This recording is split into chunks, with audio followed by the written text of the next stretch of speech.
All right. I thought this morning we would look at a passage, Romans chapter 3, and in some ways continuing some of the discussion we were having last week.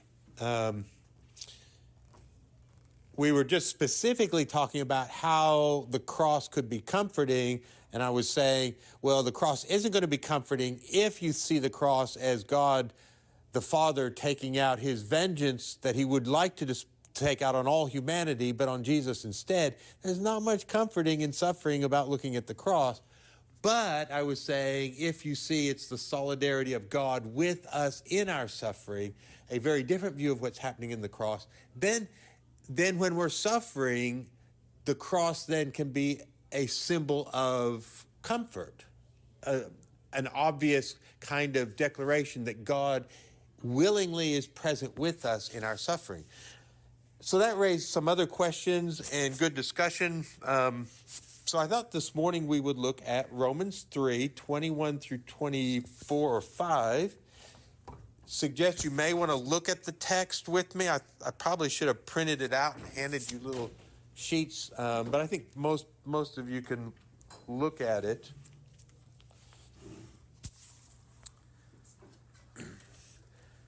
And we all read the text from a perspective, right?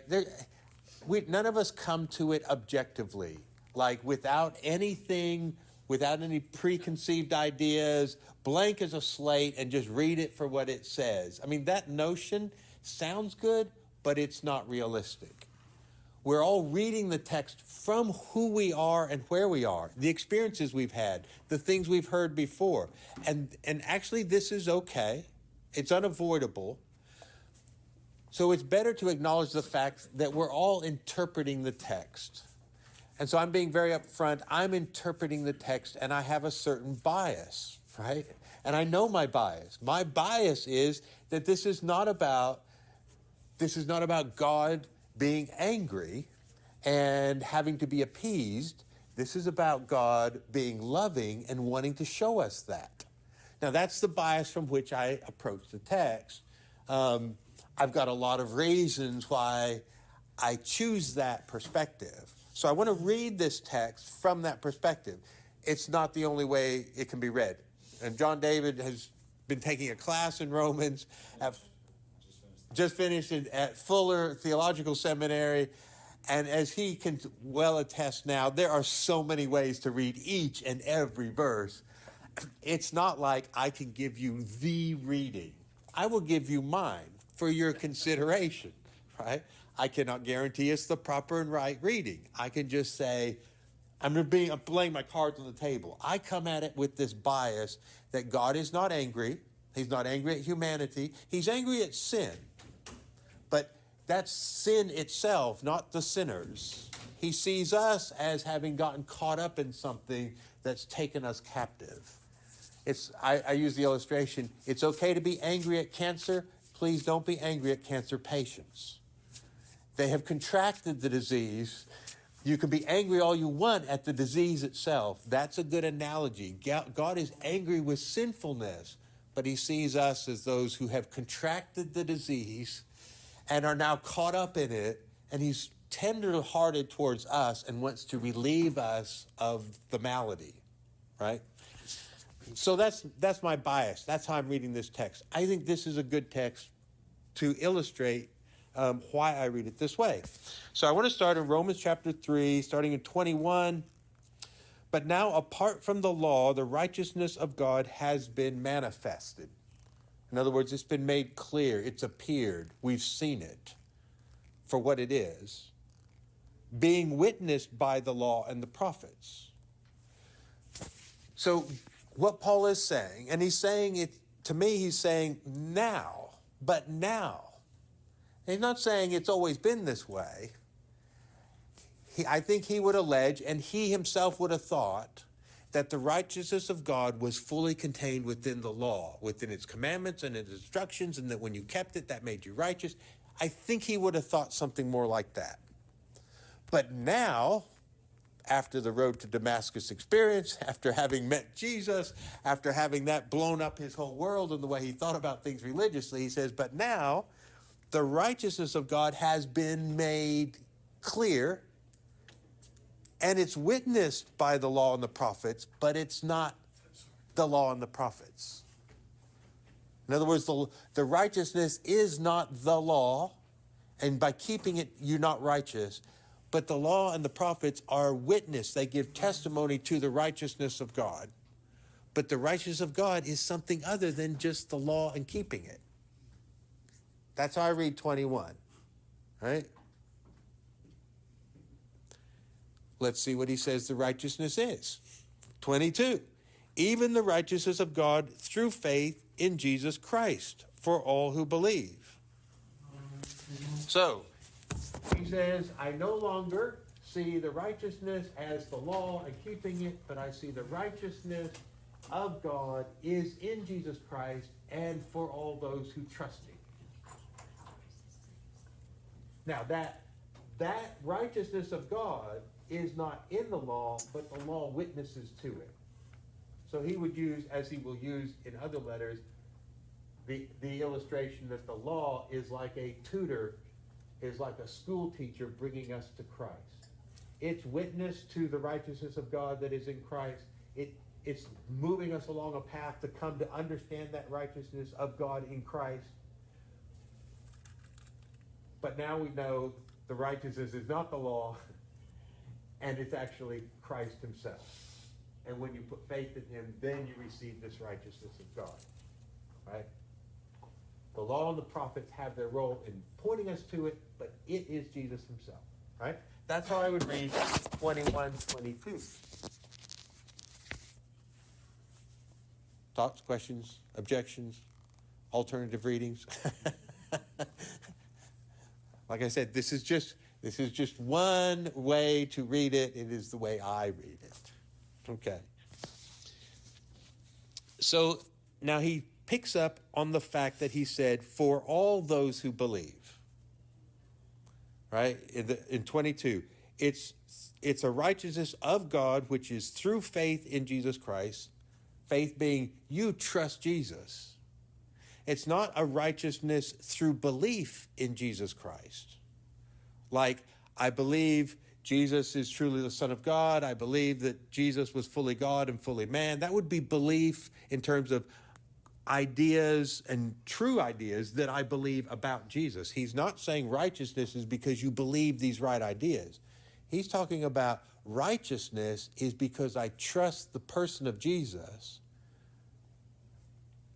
no matter how well or how poorly I understand him. Right? So I understand Jesus better than I used to, but I put my faith in him long ago when I really didn't understand him well at all. Right? So he's not talking about belief like cognitive understandings and adherence to truth about Jesus. He's talking about faith. Do you rely on him? Even if you have perhaps all sorts of inaccurate ideas about who he is or who he was or what he means, right? I think what he's saying is, so I want to be clear that the faith there is the trust in, not the beliefs about, right? So the righteousness of God is through trusting in Jesus Christ, and it's for all who believe. And there's the reason I want to emphasize the all, because that's what he starts to talk about next. For there is no distinction, for all have sinned and fall short of the glory of God. So the reason this is the path to righteousness for everyone is because everyone's screwed up.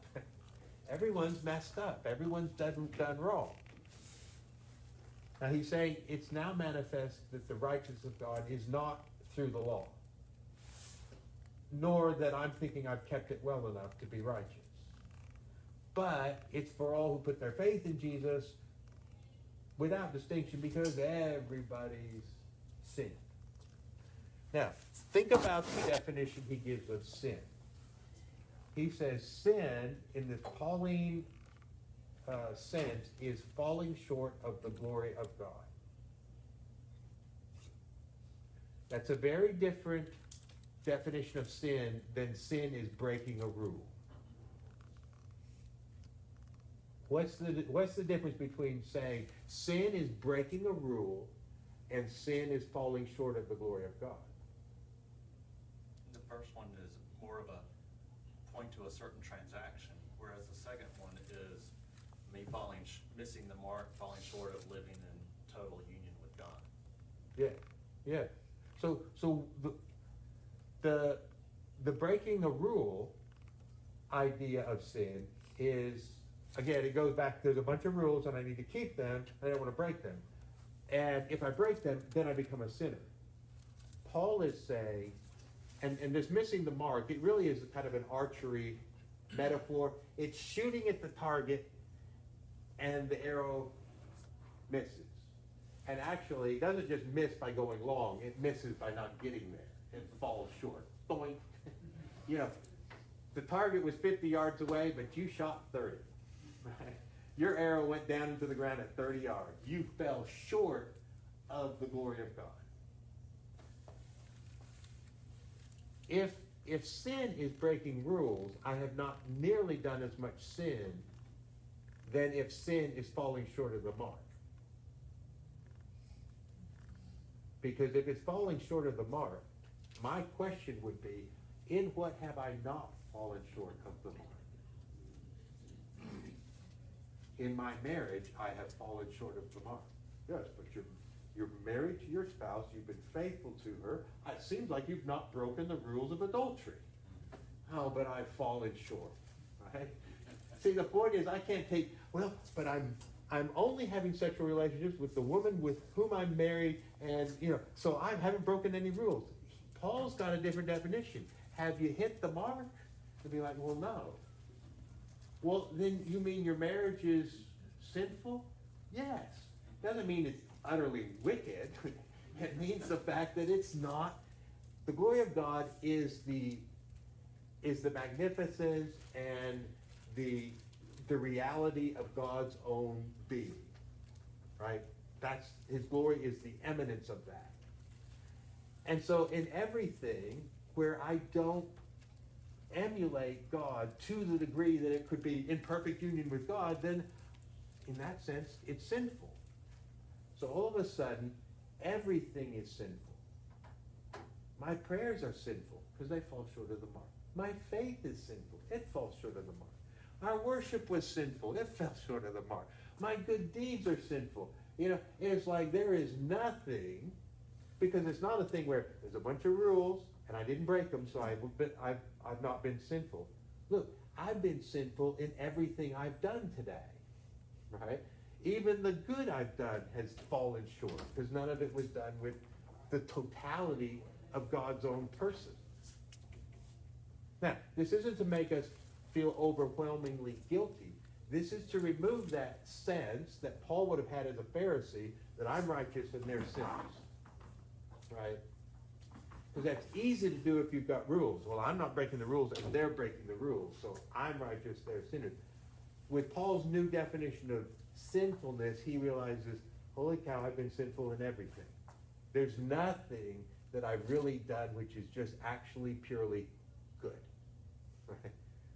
So it's all filthy rags, to quote an Old Testament passage that Paul does. Right? It's all filthy rags. It's all soiled. None of it is clean. No one does good. No, not one, Paul says. Well, he doesn't mean that people don't help their neighbors and show kindness. He's saying, but even when I show kindness, fall short, it doesn't reach the mark. So in humility, I say, I've never done anything holy and purely good. Do you think that the Lord God Almighty wants all of us to be perfect in every way? Yes. And he will bring us there by his own grace. Right? He's not expecting me to do it. His vision. I'm expecting you to do it yourself. Right. He's not saying, these are my standards, you better live up to them, Greg, because then if Paul's right, then I'm hopelessly doomed, right?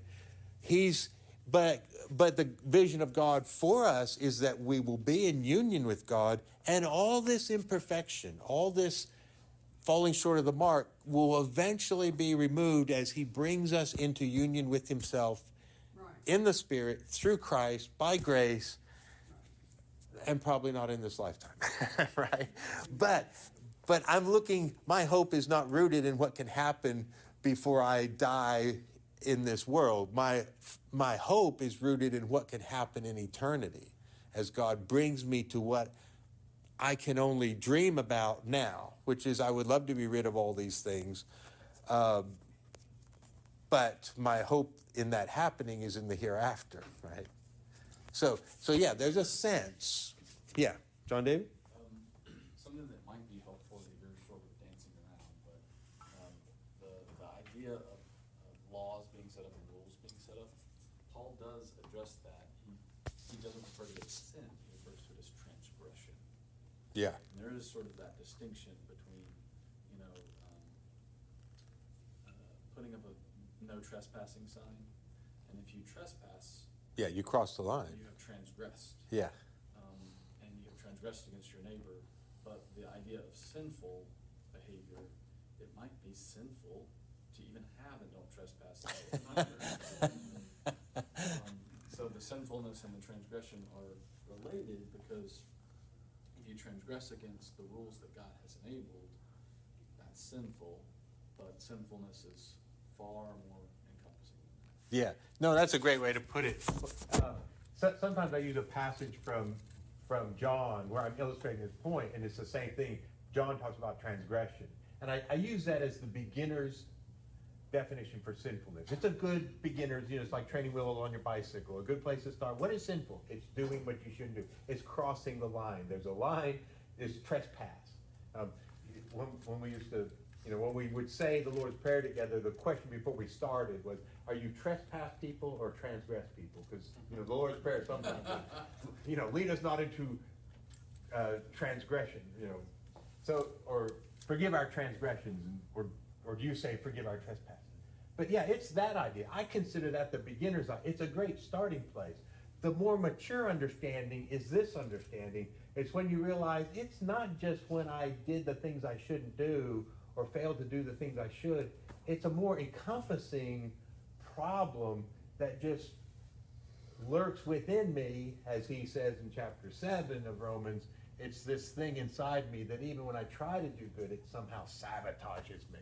And I find that I'm not doing the good I wanted to do. So yeah, it's a good way to put it. A difference between trespass or transgress versus sinfulness, which is much more encompassing. But sometimes we speak as if all sin is simply trespass. Instead of this, if it's anything that doesn't meet God's own nature, well then it's falling short and it's a sinfulness in us. And so what Paul's saying here is, so everybody, so we're in Romans 3, 23, for all have sinned and fall short of the glory of God. That's why he's saying, that's why now it's been made clear that the righteousness of God is by faith in Jesus, not by the law. Why? Because everybody's broken the law. And there's no way back. Once you break it, it's broken. You've transgressed. You can't say, let me go back and pretend like I didn't. No, you have. It's over. You've done it. You've become a lawbreaker. If the way to righteousness was not to be a lawbreaker, you've already squandered that opportunity. No righteousness for you.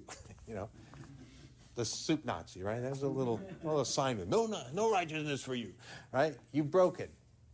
Okay, Dave. Just kind of reminds me when you talk about breaking the rules versus falling short of where Jesus talked about the tax collector and the Pharisee praying.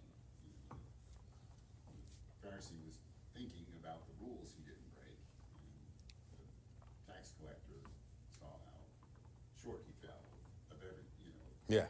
God's glory, what he was created for. And interestingly enough, he uses the word, who went home justified? He said the tax collector did. And look at verse 24. Being justified as a gift. Greg and I talked about it. I said at the proper moment, you just bring that up. Yeah, right. Good job, man.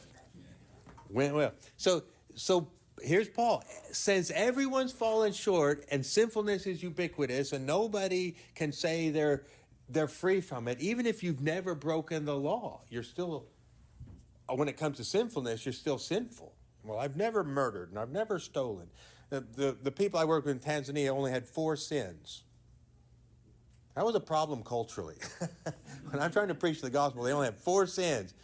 Adultery, which meant having sex with another man's wife, murder, theft, and the practice of black magic, which was magic used to harm people, like curse them, or, black. They didn't see a problem with magic, white magic. White magic is the magical stuff that helps people. Black magic is the made you a witch, right? That's the only things they thought were for the 4 sins. And a lot of them would say, never sinned. And they were right. When it came to those 4 things, they'd never done them, right? I had to try and communicate, we're talking about something more than just your 4 shebis. They call them shebi. The 4 shebi, there's more. We're talking about a more pervasive sense of falling short of what God is about in his own nature, right? That's what Paul's making that distinction. It's not just a list of certain things and I haven't done them. So what do? He says, well, we're justified as a gift by his grace through the redemption which is in Christ Jesus. So we've been set right despite our pervasive sinfulness in absolutely everything we do. He justifies us, sets us right, declares us innocent as a gift by his grace through the redemption that's in Jesus Christ.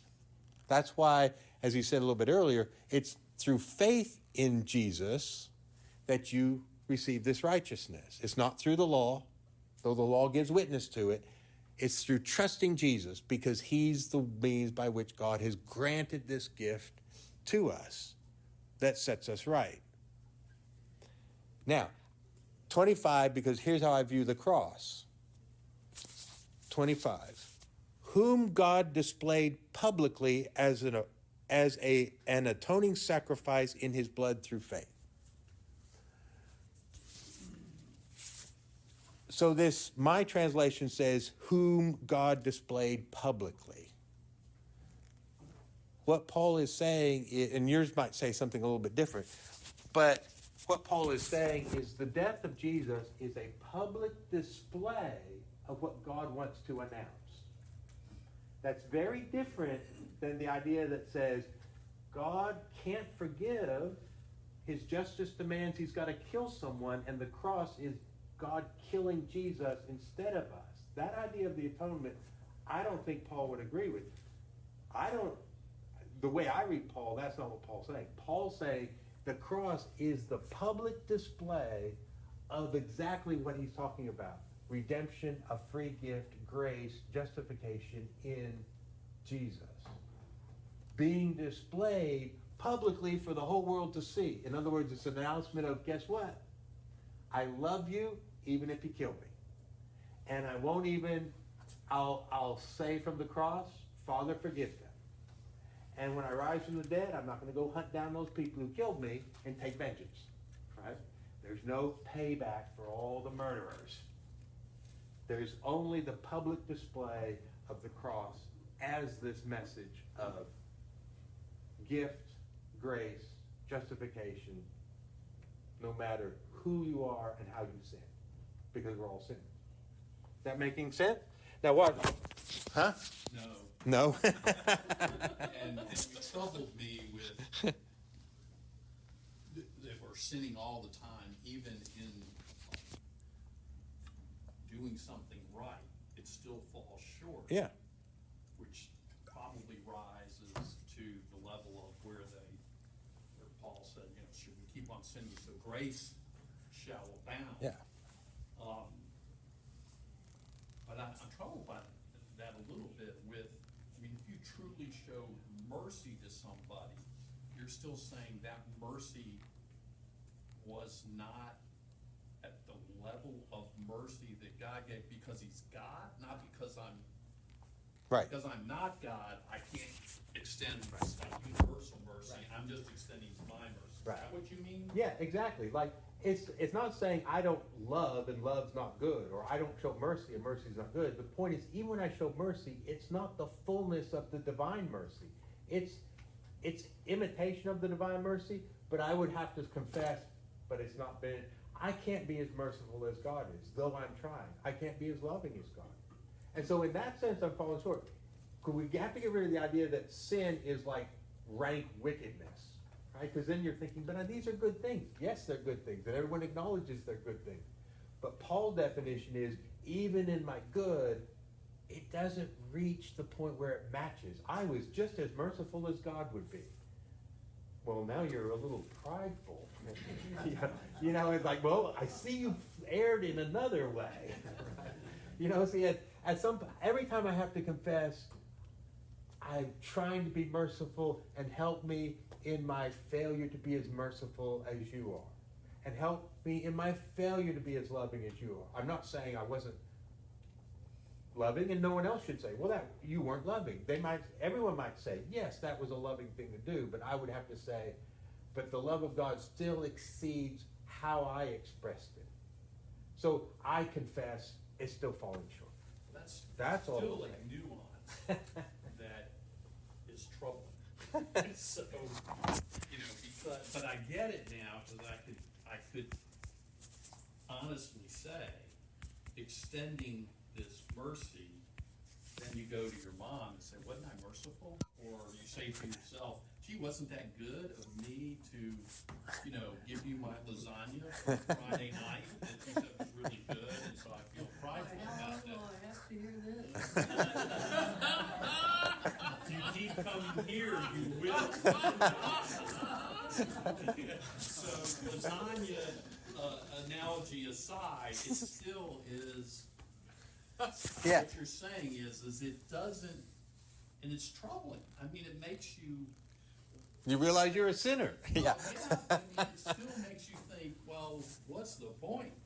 You No. know, doing this good, and yet it's still Because- a Well, selfish you good. might get to Right. heaven But- before you even do everything. No, but so the thing is, it is genuine good.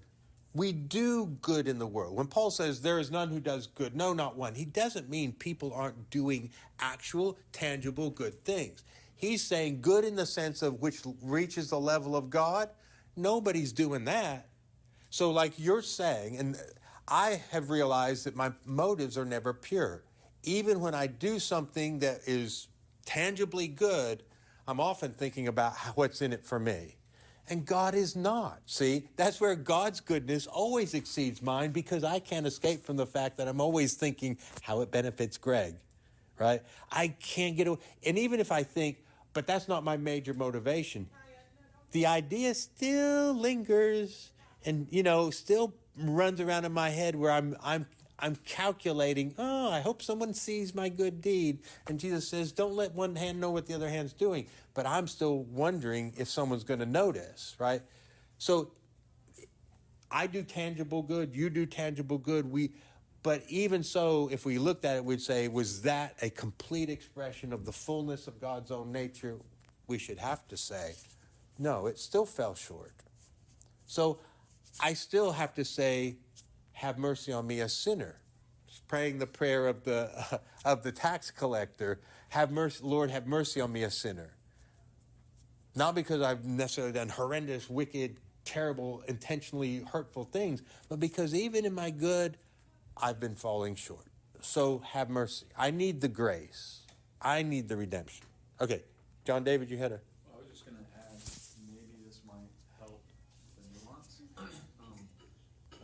Paul and most of Israel, especially in early centuries, viewed sin holistically as a communal activity, not just one individual person doing something good versus one individual person doing something bad. Of course, that's there, but it's not limited to that. It's much more extensive than that. And so if you think of it in a communal sense, you showing mercy to someone might be a result of someone else in the community who marginalized or hurt someone that required you to show mercy to them. So that's wrapped up into it as well. It's not just you, the I like that. I Yeah. like it to help a lot. So my question for you, Greg, how can we get closer to God in that mercy then? Since you're saying we seem to always have the motivation. Well, we can make progress. I think AA gets this so right. AA is always, they're always repeating the mantra. It's about progress, not perfection. They're always saying that to one another, right? And we need to say it as well. It's about progress, not perfection. I cannot be perfectly merciful. Well, why even try? Because trying to be merciful is better than not being merciful, right? It does matter if I'm trying to be merciful. And you know what? If I try to be merciful, I will get better and more practiced at being merciful. I will. So if I try to be kind, I can become a kinder person. And kindness matters in the world. There's not enough of it, right? So if I'm going, the other phrase AA uses is all or nothing thinking. It's either all or nothing. If I can't do it perfectly, well, then I'm not even going to try. That's all or nothing thinking, and they'll call each other on it, right? You know, and that's why they'll say there are other things like just take it one day at a time, right? We need to have that kind of approach where we're thinking, okay, even if in this life I cannot become perfectly merciful, kind, loving, whatever, it does matter how much I move along that continuum, and it does matter not only to me but to others.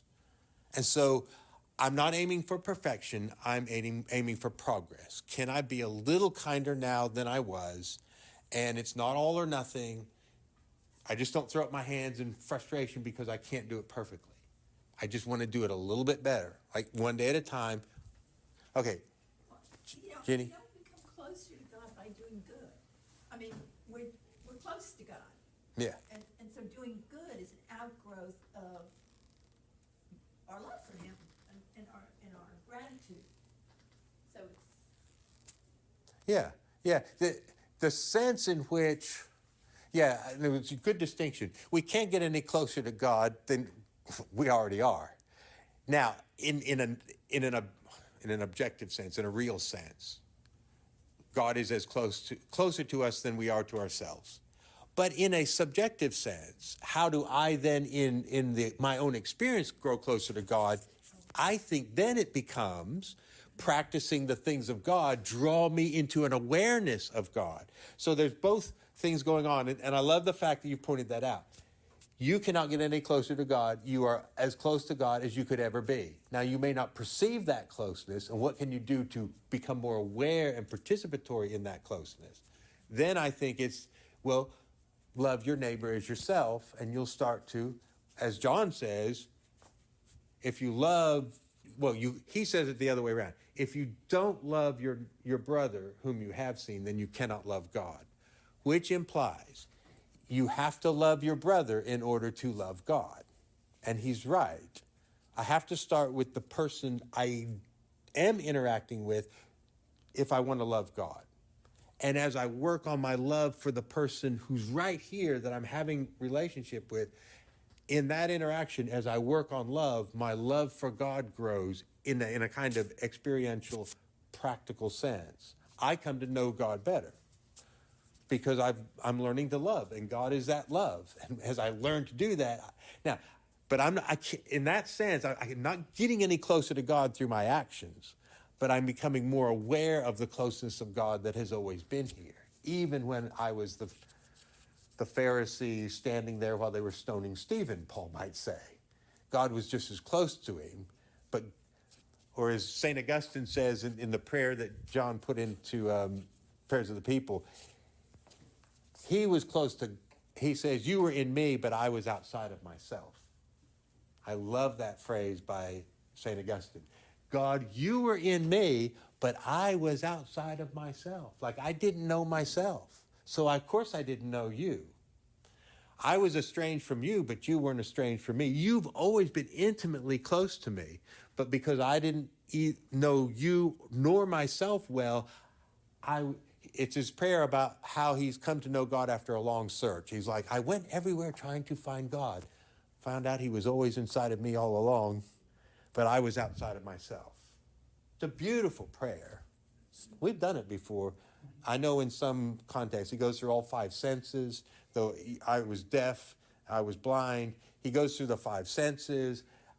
It's just a beautiful, short prayer, but so rich in its understanding of our spirituality and our journey to find, ultimately, after we went looking for God everywhere, lo and behold, he was here all along.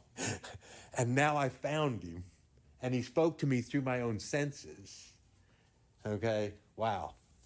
Interesting. Okay, Daryl? Real quick, I know you're finished. Yep. I used to have the idea that once we go to by and by, that instantly I become perfect, like God. You know, it's Right.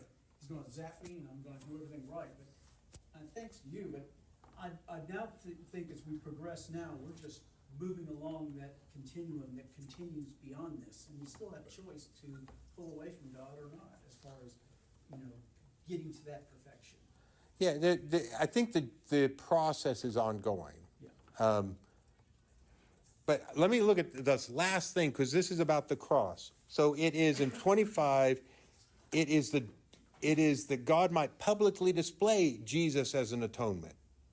This is about God proclaiming to the world, this is who I am. Means of grace, redemption, forgiveness for sins for all, because all have sinned.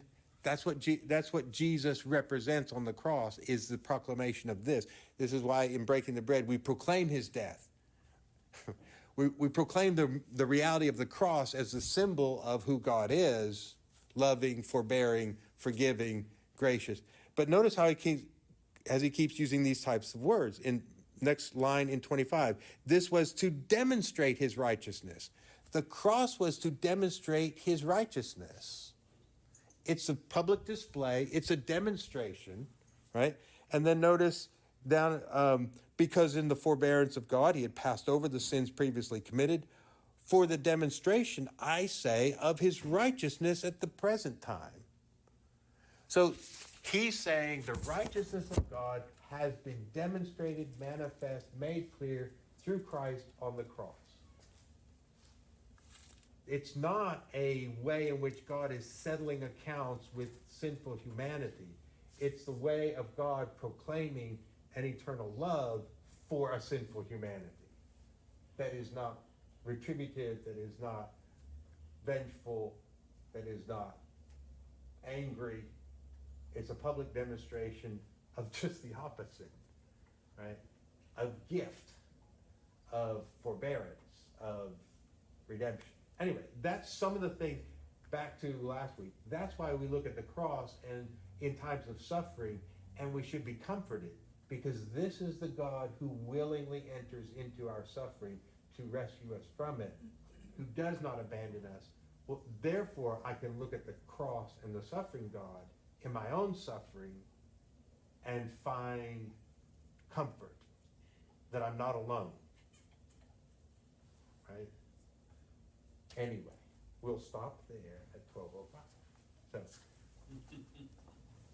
have a blessed week. Thank you all for your thoughts.